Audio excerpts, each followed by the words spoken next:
Let's be honest for a second. That sinking feeling in the pit of your stomach when your car starts making a noise it's never made before. It's a universal dread. It's the sound of your wallet screaming in terror. You immediately start doing the mental math, wondering if this is a $100 annoyance or a $4,000 catastrophe that's going to derail your entire month, maybe even your entire year. And you're not wrong to worry. A brand new report from 808 just dropped, and the numbers are grim. They found that the average cost of a single, unexpected car repair has now ballooned to over $600. But here's the really scary part. That same report revealed that 1/3 of all drivers in America simply cannot afford an unexpected $600 bill without going into debt. That's how close to the edge so many of us are living. One busted alternator, one failed water pump, and suddenly you're choosing between fixing your transportation and paying your rent. But what if I told you that many of the most expensive, most catastrophic, engine-killing repairs are not just bad luck? What if I told you they are the direct result of following the advice given to you by the very company that built your car? It sounds crazy, right? Why would a car manufacturer tell you to do something that would eventually destroy their own product? The answer is a little complicated, a bit cynical, but it all comes down to two little words that have cost consumers billions of dollars in repairs. Those two words are perceived ownership cost. The goal is to make a car seem as cheap and easy to own as possible for the first few years, right through the warranty period. What happens after that? Well, that's your problem, not theirs. Today, we are pulling back the curtain. We're going to expose the 5 biggest lies and misleading marketing terms that car companies have been feeding you for years. These are the secrets that good independent mechanics know, but that dealerships and owners' manuals conveniently leave out. And understanding these truths is the single most important thing you can do to keep your car running for hundreds of thousands of miles. Let's start with the biggest, most expensive lie of them all. It's a phrase you've definitely seen in your owner's manual or heard from a service advisor at a dealership. The phrase is lifetime fluid. It sounds amazing, doesn't it? Lifetime transmission fluid, lifetime coolant, lifetime differential fluid. It paints a picture of a maintenance-free future, a car that just takes care of itself. But this is, without a doubt, the most destructive marketing gimmick in the modern automotive industry. And there is no better or more tragic case study for this than what happened with Honda and Acura vehicles in the early 2000s. Honda, a brand practically built on a reputation for reliability, started marketing their automatic transmission fluid as a lifetime fluid. They told millions of happy customers that it never needed to be changed. The result was an absolute epidemic of transmission failures. Owners who had meticulously cared for their cars in every other way were suddenly watching their transmissions die right around the 100,000-mile mark. They would experience harsh shifting, slipping gears, and eventually a complete failure that would leave them stranded on the side of the road with a repair bill that started at $3,000 and often went much, much higher. Imagine the frustration. You bought a Honda specifically because you believed it was a car you could depend on, a car that would last. You did everything you were told to do. You followed the manual to the letter. And then, just as the car is paid off and you're supposed to be enjoying years of payment-free driving, the single most expensive component after the engine completely self-destructs. The internet forums from that era are a heartbreaking archive of this saga. Thousands upon thousands of owners, all sharing the same story of catastrophic failure. But amongst the anger and confusion, a solution emerged, not from the company, but from the community of owners and independent mechanics. They discovered that the lifetime fluid wasn't lifetime at all. In fact, it was breaking down, losing its lubricating properties, and causing the internal clutch packs to burn up. They found that simply ignoring the manufacturer's advice and changing the fluid every 30,000 miles completely prevented the issue. A simple, inexpensive service was the key to saving thousands of dollars. So why the lie? As John Paul, the legendary car doctor for 8AA Northeast, puts it, the term lifetime fluid generally means the lifetime of the warranty, not the lifetime of the vehicle. It's a marketing tactic to lower the perceived cost of ownership for the first few years. And that's the dirty secret. It makes the car look cheaper to maintain on paper when you're in the showroom, but it sets up a financial time bomb that detonates right after the warranty expires, leaving you to foot the bill. This isn't just about transmissions either. It's even more critical when we talk about your brake fluid. Your brake fluid is hygroscopic, which is a fancy way of saying it's a water magnet. It literally pulls moisture out of the surrounding air. Research conducted by the National Highway Traffic Safety Administration, or NHTSA, is downright terrifying. They found that after just 2 years of service, the average car's brake fluid can contain up to 3.5% water. That might not sound like a lot, but that tiny amount of water contamination can lower the fluid's boiling point by over 100 degrees Fahrenheit. So what does that mean in the real world? Imagine you're driving down a long, steep mountain pass using your brakes frequently. That heat builds up in the braking system. If your fluid is old and waterlogged, it can actually boil inside your brake lines. When a fluid boils, it turns into a gas. And while you can't compress a liquid, you can easily compress a gas. This means you'll push the brake pedal to the floor and nothing. You'll have a total and complete loss of braking power at the worst possible moment. This isn't some rare freak accident. It's a predictable result of a chemical process. Yet, most owners' manuals list brake fluid as something to be inspected, not regularly replaced.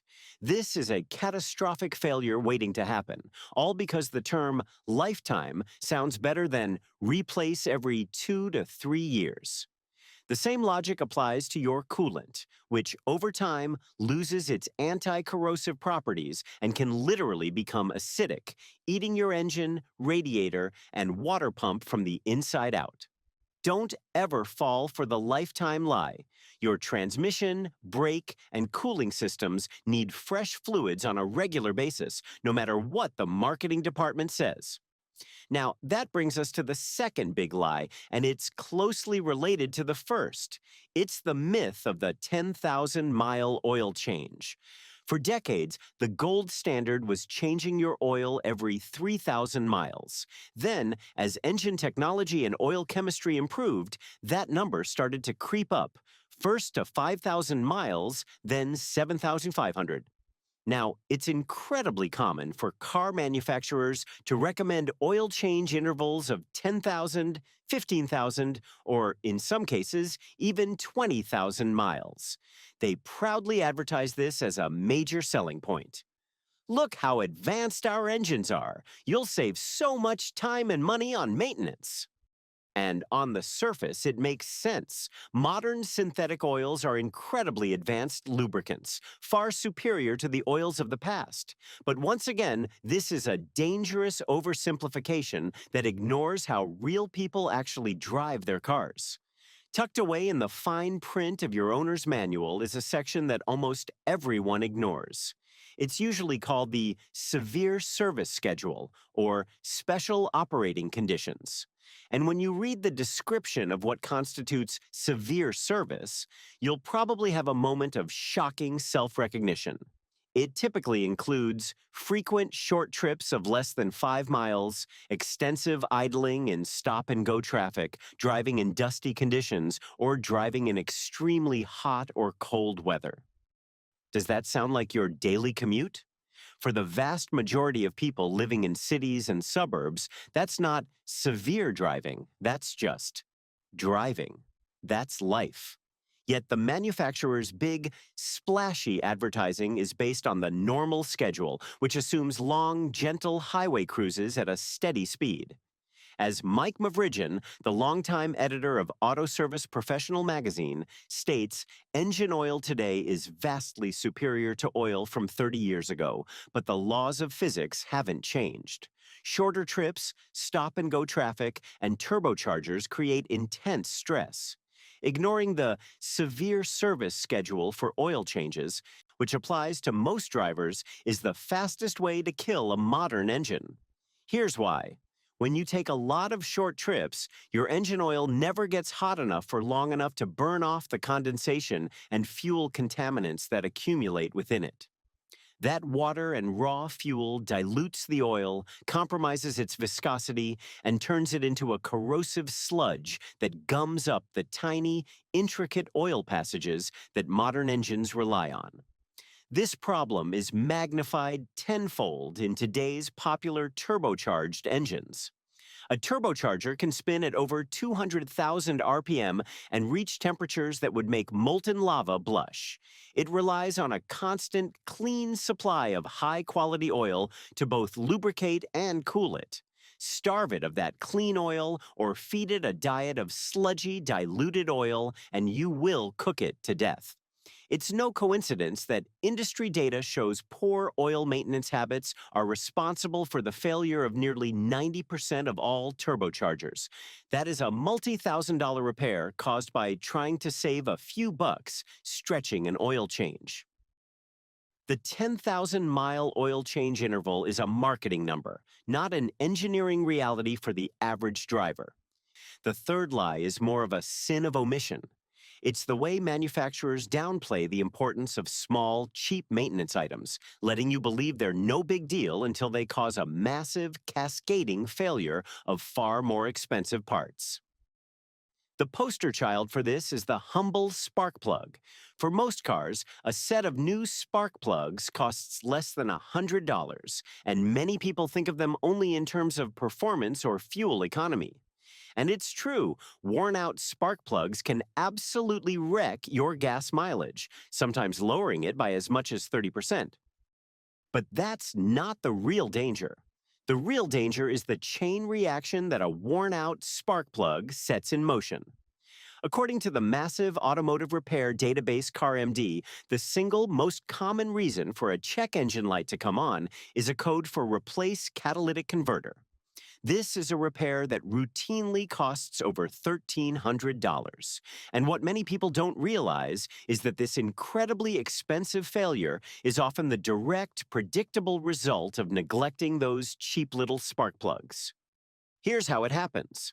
A spark plug's job is to create a powerful spark to ignite the air-fuel mixture in the engine cylinder. As a plug wears out, that spark gets weaker. It can no longer completely burn all the fuel. So where does that unburnt raw gasoline go? It gets pumped out of the engine and directly into your exhaust system, where it enters the catalytic converter. The catalytic converter is essentially a super hot honeycomb coated in precious metals like platinum and palladium. Its job is to burn off the most toxic pollutants from your exhaust. When that raw fuel hits that super hot honeycomb, it's like pouring gasoline on a fire. It superheats the catalyst far beyond its designed operating temperature, causing the delicate internal structure to literally melt down, break apart, and clog the entire exhaust system. Your car will lose power, your check engine light will blaze, and your mechanic will give you the bad news. You need a new catalytic converter. You'll be paying over $1,000 to fix a problem that could have been prevented by a $100 spark plug replacement. This principle of small things causing big problems extends beyond just plugs. Think about your fuel filter. It's a $40 part that most people forget exists. But as it gets clogged with sediment from the gas tank, it forces your electric fuel pump to work harder and harder to push fuel to the engine. Eventually, the pump just burns itself out from the strain. A simple $40 filter swap could have saved you from a $500 to $1,000 fuel pump replacement. It's about thinking proactively. This is perfectly illustrated by a story from veteran mechanic Scotty Kilmer. He had a customer who came in with a $500 plus quote from another shop to diagnose and repair an evaporative emission system code. That sounds complicated and expensive. But Scotty, being an old school mechanic, started with the absolute simplest thing first. He checked the gas cap. Sure enough, the seal was cracked and it wasn't holding pressure, which is exactly what the EVAP system is designed to detect. The fix wasn't a $500 smoke test and sensor replacement. It was a $15 gas cap. This is the mindset of a smart car owner. Always check the simple, cheap, and overlooked things first. They are often the root cause of the most expensive and misdiagnosed problems. The fourth lie isn't something they write down, but something they fail to warn you about. It's a habit that millions of drivers have, a habit that feels completely harmless. I'm talking about starting your car on a cold morning and immediately revving the engine or driving off aggressively. We've all seen it. The person who starts their car and immediately screeches out of their driveway, or the one who sits there and repeatedly revs the engine, thinking they are warming it up. These drivers fall into three camps. Camp 1 is the impatient driver who just wants to get going. Camp 2 is the misinformed driver who genuinely believes revving the engine helps it warm up faster. And Camp 3 is the enthusiast who just loves the sound of a roaring engine, even a cold one. While their motivations may differ, they are all accomplishing the same thing, inflicting severe, premature wear on their engine's most critical components. To understand why this is so damaging, you need to visualize what's happening inside your engine when it's cold. Overnight, as the engine sits, gravity does its work. Almost all of the lubricating oil, the lifeblood of the engine, slowly drains down off of the internal parts and settles in the oil pan at the very bottom. When you start the car, the oil pump immediately begins its job, sucking that oil from the pan and pushing it up through the engine's narrow passageways to lubricate the moving parts. But when the oil is cold, it's thick, like molasses. It takes time, anywhere from 30 seconds to several minutes, depending on the outside temperature, for that thick, cold oil to reach the top of the engine and properly coat parts, like the camshafts, valve lifters, and timing chain.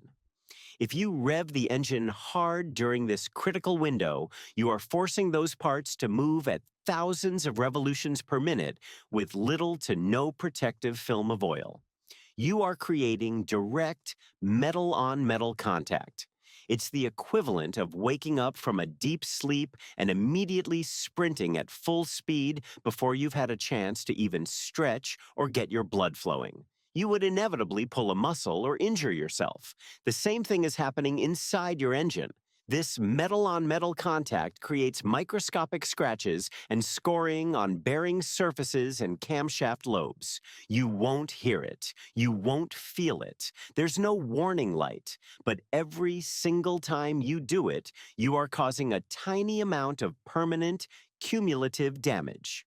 Over the course of years, those thousands of tiny scratches add up to significant wear, leading to ticking noises, loss of power, increased oil consumption, and eventually a completely worn-out engine that requires a full rebuild costing thousands. The proper way to warm up a modern, fuel-injected car is simple. Start it, let it idle for 30 to 60 seconds just to get the oil moving, and then drive away gently, keeping the RPMs low until the temperature gauge starts to climb to its normal operating range. That small change in your morning routine can literally add years and tens of thousands of miles to the life of your engine. Finally, we come to the fifth and perhaps most terrifying piece of neglected advice. This one involves a part that most drivers have heard of, but few truly understand the apocalyptic consequences of ignoring. I'm talking about the timing belt. On many engines, this is a ribbed rubber belt that connects the engine's crankshaft to its camshafts, keeping them in perfect synchronized harmony. This synchronization is absolutely critical. But here's the terrifying secret. Most modern cars, especially from brands like Honda, Hyundai, and Volkswagen, use what's known as an interference engine design. This design allows for more power and efficiency, but it comes with a terrifying Achilles heel. In an interference engine, the path of the pistons as they travel up and the path of the valves as they travel down literally occupy the same space in the cylinder, just at different times. The timing belt is the conductor of this incredibly precise mechanical ballet, ensuring the pistons and valves are never in the same place at the same time. Now, imagine that timing belt, which is just a reinforced rubber component, gets old. It gets brittle, it stretches, and eventually it snaps. The moment it snaps, the ballet turns into a demolition derby. The camshafts stop spinning instantly, leaving some of the valves hanging open in the down position. But the crankshaft, driven by the car's momentum, continues to spin for a few more rotations, pistoning the pistons upwards with incredible force. The result is a series of violent, catastrophic collisions as the pistons smash into those open valves. This isn't just an engine failure, it's an engine grenade. The average repair cost for this kind of damage frequently exceeds $6,000, which, for most older cars, is more than the entire vehicle is worth. The car is effectively totaled, all because a single rubber belt was not replaced on schedule. A timing belt replacement is a significant maintenance job, often costing between $800 and $1,500. And because of that cost, many people put it off. They roll the dice. But what they are gambling with is the entire life of their vehicle. They are betting $1,000 against a $6,000 repair bill that will send their car directly to the junkyard.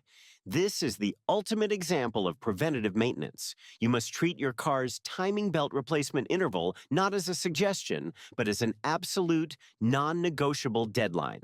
So what's the common thread here? It's the critical importance of being an informed, skeptical, and proactive car owner. You cannot blindly trust the marketing slogans or the generalized advice in an owner's manual that was written with the first few years of ownership in mind. You have to look at your specific car, your specific driving habits, and think critically. The power to save yourself thousands of dollars and keep your car running reliably for years to come doesn't lie in the hands of the dealership. It lies in your understanding of these simple mechanical truths. Change your fluids, don't stretch your oil changes, pay attention to the small stuff, be gentle when your engine is cold, and never ever gamble with your timing belt. Do these things and you'll be the one laughing all the way to the bank while others are stuck on the side of the road with that all too familiar sinking feeling in their stomachs.